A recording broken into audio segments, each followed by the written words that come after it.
Just చేతిలో ఒక part ఉంటుంది. ఈ బటన్ నొక్కితే ఒక లేజర్ బీమ్ వెళ్తుంది.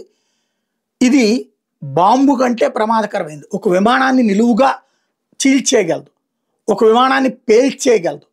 ఇట్లాంటిది ఊహాజనితమైన ఆయుధం వాస్తవంలోకి వచ్చినటువంటి పరిస్థితి. లైక్ మనకి ఉరుములు, పిడుగు పడితే ఒక్కసారిగా మనిషి బూడిదైపోతాడు, చెట్టు సమూలంగా తగలబడిపోతుంది. అట్లాంటి దాని స్ఫూర్తిగా తీసుకున్నటువంటిదే ఈ లేజర్ వెపన్. ఇజ్రాయెల్ ఇంతకు ముందే తయారు చేసింది, ఇప్పుడు యుద్ధంలో ట్రయల్ చేసి సక్సెస్ అయింది, అధికారికంగా ప్రకటించింది. ఇజ్రాయెల్ శక్తివంతమైన లేజర్ ఆయుధాన్ని యుద్ధరంగంలో విజయవంతంగా పరీక్షించింది.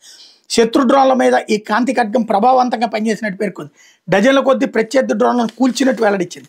ఐరన్ బీమ్ వ్యవస్థను అభివృద్ధి చేస్తున్న ఇజ్రాయెల్కి చెందిన రఫేల్ డిఫెన్స్ సిస్టమే ఈ లేజర్ ఆయుధాన్ని కూడా రూపొందించింది. ఇది ఐరన్ బీమ్ వ్యవస్థతో పోలిస్తే కాస్త తక్కువ శక్తివంతమైందైనా లెబనాన్ నుంచి హెజ్బుల్లా ప్రయోగించిన డ్రోన్లను ఇది సునాయాసంగా ధ్వంసం చేసిందని బుధవారం ఇజ్రాయెల్ సైన్యం ఐడిఎఫ్ ప్రకటించింది. ఈ సరికొత్త సిస్టంలో తక్కువ శక్తి లేజర్ బీమ్ను తాము ఇంటర్సెప్టర్గా వాడినట్టు పేర్కొంది.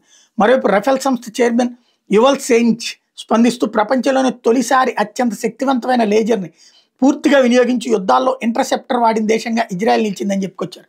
ఈ లేజర్ ఆయుధంతో పాటు అక్టోబర్లో ఇజ్రాయెల్ సైన్యంలోకి ఐరన్ బీమ్ వ్యవస్థ కూడా రాబోతోంది.